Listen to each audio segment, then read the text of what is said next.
2012년 발렌타인데이 딱 열흘 전, 미국은 공수사단의 일원으로 이라크전에 참전한 후 전역한 제이슨 펜버턴 하사는 자기 아파트에서 아내 티퍼니를 총으로 쏘아 살해한 다음 스스로 목숨을 끊었다. 18세에 입대한 그는 당시 28세로 25세였던 티퍼니와 1년여 전에 결혼했다. 펜버턴은 그냥 보통 군인이 아니었다. 그는 최전방 정찰병 임무를 띠고 정보를 모아 후방으로 전송했으며 저격수 역할까지 해냈다. 이라크에서 복무하면서 퍼플하트 훈장을 3번이나 받았다. 전투에서 살아남은 군인들, 많은 경우 다른 사람을 죽여야만 자신이 살아남을 수 있는 군인들이 외상 후 스트레스 장애를 겪다가 갑자기 자살하는 이유는 무엇일까? 거기에 더해 사랑하는 사람의 목숨까지 앗아가는 이유는 무엇일까? 이에 대한 답은 간단하지 않다. 그러나 제이슨 펜버턴처럼 모범 군인이던 사람이 어떻게 그토록 갑작스레 돌변해 잔혹한 범죄 행위를 저지를 수 있는지를 이해하려면 우리 조상들이 아주 옛날부터 맞서야 했던 도전부터 이해해야 한다. 조상들은 다른 사람을 죽이는 일을 마다하지 않았다. 자기 방어 또는 식량, 물, 배우자를 확보하기 위해서만이 아니라 명예나 자존심을 지키기 위해서도 살인을 저지르는 경우가 종종 있었다. 그리고 살해나 다른 방법으로 죽음을 당하지 않기 위해 인간은 두려움을 가질 필요가 있었다. 어떤 두려움은 타고나 우리의 반사적 행동 중 일부가 되고 어떤 두려움은 경험을 통해 얻는다. 상황에 따라 우리는 어떨 때는 맞서 싸우고 어떨 때는 위험으로부터 도피하며 또 어떨 때는 순종적인 자세를 취하면서 폭력을 휘두르는 상대방이 너무 심한 상처를 입히지 않기를 바란다.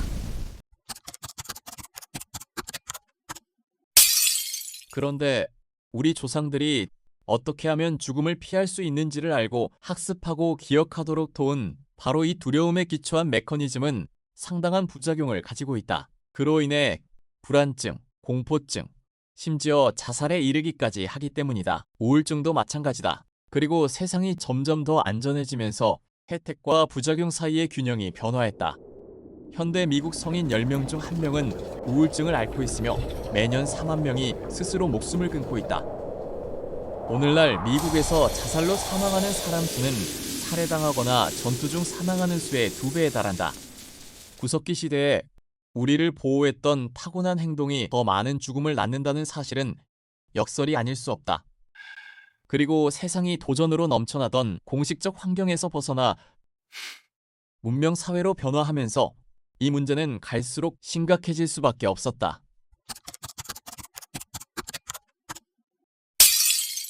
선사시대에 수렵 채집을 하면서 함께 뭉쳐 다니던 무리는 아마 서로 혈연 관계에 있는 30명 정도의 성인과 그들의 자녀들로 구성되었을 것이고 별다른 물질적 자산은 없는 상태에서 비교적 조직화된 사회 구조를 이루고 살았을 것이다. 같은 지역에 2개 이상의 무리가 공존했다 하더라도 다 합쳐 200명 이상이 서로 가까운 지역에 모여있는 일은 드물었을 것이다. 이들 무리는 교역과 반려자를 만날 수 있는 기회를 제공했을 뿐 아니라 식량과 물을 놓고 경쟁도 했을 것이다. 우리 조상들은 각종 물리적 위험 그리고 잠재적 가해자들과 끊임없이 대적해야 했다. 그리고 이런 위험은 자신이 밀접한 관계를 맺고 있는 무리 안팎에 모두 존재했다. 그리고 살아남는다 한들 누군가의 짝을 훔치거나 다시 무리에 합류하지 않는 한 후손을 통해 자신의 유전자를 퍼뜨릴 수 없다. 위험에 처하면 우리는 보통 2가지 가능성을 생각한다. 사자처럼 싸우거나 쥐처럼 도망치거나 조상들은 그중 어느 쪽도 현실성이 없는 상황을 자주 접했다. 싸워 이길 수 있거나 도망갈 수 있는 상황, 둘 다 아닐 경우 할 수 있는 또 다른 선택은 무엇일까? 온건하고 순종적인 태도를 취하는 것이다. 자동차 불빛을 받고 얼어붙은 사슴이나 꼬리를 내리고 끙끙거리는 강아지처럼 말이다. 짐승이든 인간이든 순종적인 태도를 취하는 목적은 공격자가 자신의 목숨을 앗아가지 않도록 하는 것이다. 다시 말해 이기지 못할 싸움이나 경주는 아예 하지 않는다는 뜻이다. 그보다는 공손하고 회유적인 자세를 취해 육체적 피해를 피하거나 적어도 그 위기에서 살아남아 미래에 더 나은 위치를 확보할 수 있기를 희망하는 편이 낫다.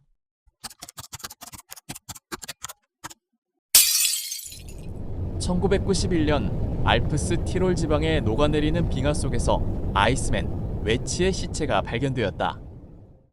놀라울 정도로 보존 상태가 좋은 이 시체는 5,000년 전 사람으로 도끼와 단도 그리고 화살 한 통을 몸에 지니고 있었다. 당초 과학자들은 그가 사냥을 하다가 발을 잘못 디뎠고 결국 얼어 죽었을 것이라고 추측했다.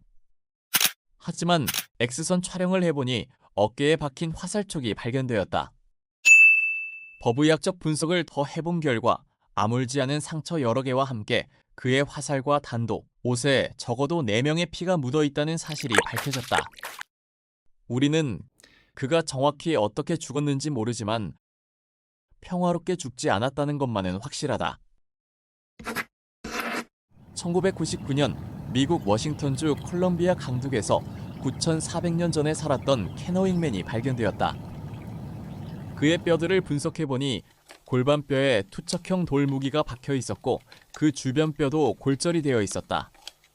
우리 조상들이 평화로운 수렵인, 채집인, 농민이라 생각했던 많은 고고학자들은 처음에는 이 두 유골이 예외적인 경우라고 생각했다. 그러나 온화한 야만인이라는 신화는 다른 증거들로 인해 금방 사라지고 말았다. 수렵, 채집 생활을 하던 선사시대 조상들의 15%는 비명횡사했다. 자연과 싸우고 자원과 짝을 차지하기 위해서나 복수, 자존심 등의 이유로 다른 인간과 싸우면서 벌어진 일이다. 조상들이 왜 이렇게 높은 빈도로 서로를 죽였는지 정확한 이유를 밝혀낼 수는 없지만 현재까지 남아있는 수렵과 채집 공동체들을 관찰한 지식에 기대어 추측해 볼 수는 있다. 놀랍게도 그런 공동체들에서도 구석기 시대의 조상들과 동일한 비명횡사 비율을 보인다.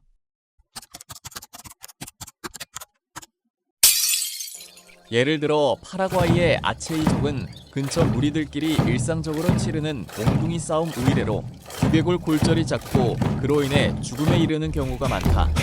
무리 내 유아와 어린이 살해, 전투 의례, 그리고 진짜 전투로 인한 사망을 모두 합치면 아체이족 내 아동 사망의 60%, 성인 사망의 40%가 폭력의 원인이다. 파푸아뉴기니에서는 성인 남성 사망자의 20에서 30%가 다른 성인 남성의 살인으로 목숨을 잃는다. 거의 끊임없는 전투 상황에서 살아가는 베네수엘라의 야노마미스족 성인 남성의 25%는 같은 야노마미스족의 손에 죽거나 주변의 다른 무리와 벌이는 전투로 인해 죽는다. 이때 전투는 식량을 얻기 위해서가 아니라 대개 여자를 둘러싼 갈등이나 복수 때문에 벌어진다. 역시 베네수엘라의 수렵 및 채집인인 히위족도 사망자의 15%가 폭력으로 목숨을 잃는다. 어느 인구학 연구에 따르면 주변에 제규어, 피라냐, 아나콘다 등이 많이 살지만 히위족 중 누구도 이런 포식자에게 죽음을 당하지 않은 것으로 드러났다. 사망자의 절반 이상이 같은 히위족에게 살해당했다. 폭력에 의한 사망 중에서도 유아 살해, 특히 여아 살해가 가장 큰 부분을 차지했다. 히위족 성인 간의 살인 사건은 보통 여자를 두고 벌이는 싸움, 질투심에 가득한 남편의 응징, 또는 과거의 살인에 대한 복수 등이 원인이다. 온화한 부족이라고 알려진 보츠와나의 쿵족마저 살인율은 미국에서 가장 살인율이 높았던 때의 6배나 된다. 현대 국가 중 이보다 살인율이 더 높은 나라는 마약 전쟁이 극성을 부리고 있는 중앙아메리카의 엘살바도르와 온두라스뿐이다. 이러한 사례를 놓고 볼 때 선사시대의 비명횡사는 거의 대부분이 동물의 공격이나 절벽에서 떨어지는 등의 사고보다 살인에 의한 것이었다고 결론 내릴 수 있다. 이런 통계를 보고 누구나 한 가지 의문을 가지게 될 것이다. 우리는 왜 1만 세대 동안 다른 인간을 살해하고 싶은 강한 욕구를 가지고 살아왔는가?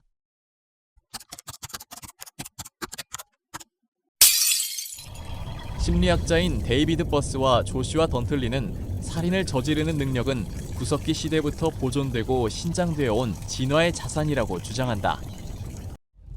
역사적으로 살인자는 거의 대부분 남성이었는데 살인을 통해 식량과 물, 그리고 원하는 여성과 그녀의 자손 번식 가능성을 확보할 수 있었다.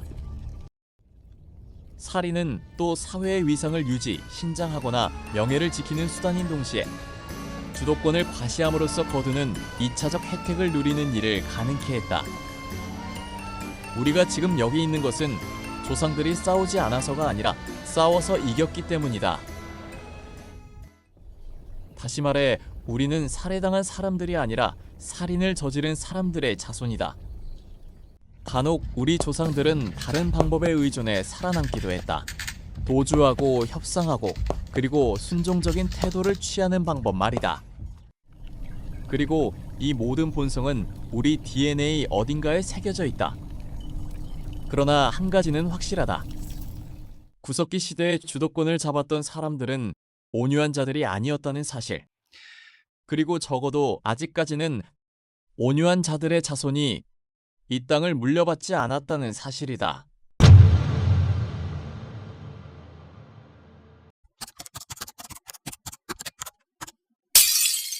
살인자가 희생자보다 자신의 유전자를 퍼뜨릴 확률이 더 높다는 사실은 명백하다. 생존에 10%더 유익한 유전자 돌연변이가 인구 전체의 100% 환산되는 데 걸리는 시간은 150세대, 약 3,000년 정도임을 우리는 알고 있다. 살인 유전자라는 것을 식별하지 못하지만 남성의 90%, 여성의 80% 이상이 누군가를 죽이고 싶다는 생각을 또렷이 한 경우가 있다고 한다. 상황이 충분히 절박해지면 거의 모든 사람이 자기 방어 또는 가족을 보호하기 위해서 다른 사람을 죽일 용의가 있다. 살인자 중 적어도 85%, 그리고 피의자 중 약 80%가 남성이다. 미국과 같은 선진국에서는 살인 빈도가 남성에게 편중되어 있는 현상을 문화적 영향 탓으로 돌리기도 한다. 어릴 때 장난감 총을 가지고 놀고 폭력적인 영화와 비디오 게임 등을 접하면서 자란 결과라는 것이다. 그러나 장난감, 영화, 텔레비전의 보급과 상관없이 살인을 저지르는 비율은 모든 문화권에서 비슷하다.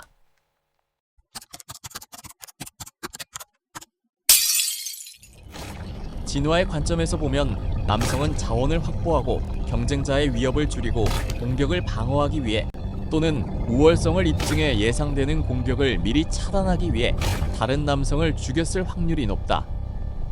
따라서 살인은 단순히 폭력 행위가 극단으로 치달은 것 이상의 의미가 있는데 명백한 진화의 목적을 성취하기 때문이다.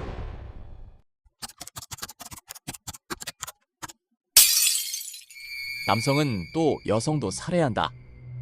세계적으로 피살 여성의 3분의 1이 배우자나 애인의 손에 죽는데 특히 가임 확률이 가장 높은 나이에 살해당할 확률이 높다.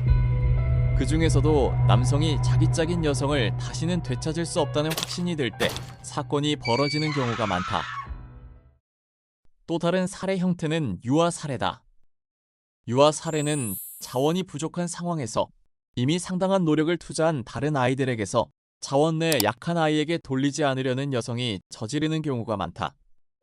남성에 의한 유아 살해는 그 아이가 자기 핏줄이 아님을 알거나 아니라고 짐작되는 경우에 다른 사람의 유전자를 증식시키는데 에너지를 투자하고 싶지 않아서 대부분 벌어진다. 이 현상은 신데렐라 효과를 이해하는 데 도움이 된다. 어린이는 생물학적 부모보다 양부모에게 죽을 확률이 100배나 높다. 진화의 관점에서 볼 때 젊은 남성이 다른 젊은 남성과 위상과 명예를 놓고 싸우는 것은 성적 경쟁심 때문이다. 외도를 했다는 의심이 드는 짝을 상대로 폭력, 심지어 목숨을 앗아가는 폭력까지 휘두르는 것도 같은 이유에서다. 한 무리 안에서는 가임 여성 수가 제한되어 있으므로 남성은 서로 경쟁하면서 제로섬 게임을 벌인다. 남성은 여성보다 살아남은 자녀를 더 많이 갖는 것이 가능하지만 한편으로는 전혀 자손을 못 남길 가능성도 여성보다 높다.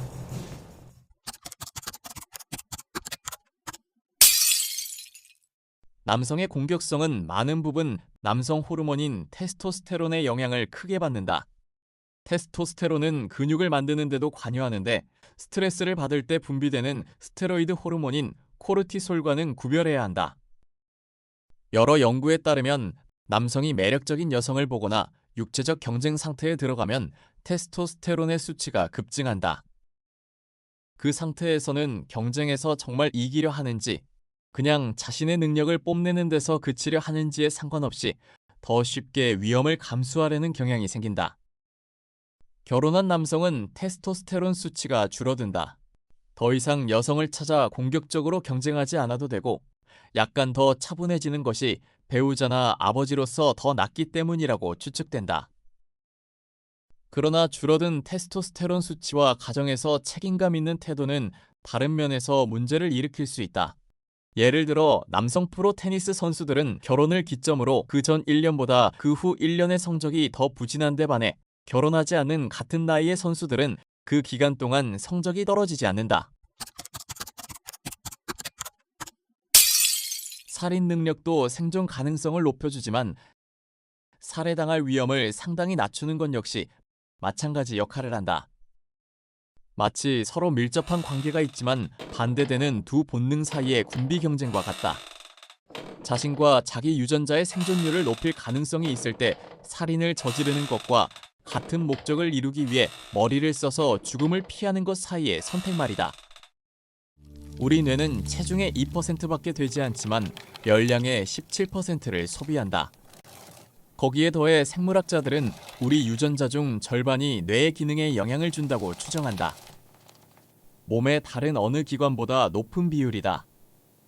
그 결과 무작위로 일어나는 유전자 돌연변이가 좋은 쪽으로든 나쁜 쪽으로든 뇌 기능에 영향을 줄 확률은 다른 신체 부위에 영향을 줄 확률보다 더 높다. 인간의 뇌는 몸 전체에 대한 비율로 따졌을 때 다른 동물의 뇌에 비해 최소한 3배 정도 크다. 차이는 대부분 심피질이라고 부르는 곳에서 난다. 뇌의 더 기초적인 부분은 모든 동물에서 몸과 거의 비슷한 비율이 유지되지만 이 심피질 부분은 포유류, 영장류, 특히 인간으로 갈수록 한층 더 커진다. 심피질은 기억 유지에 중요할 뿐 아니라 흔히 EQ라고 하는 감성 기능에도 중요하다. 기억을 동원해 곤란한 사회 상황을 헤쳐나가는 능력이 감성 지능이다. 그중 한 가지 대표적인 예가 두려움이라는 학습된 감정을 적절히 활용해 죽음을 피하는 것이다.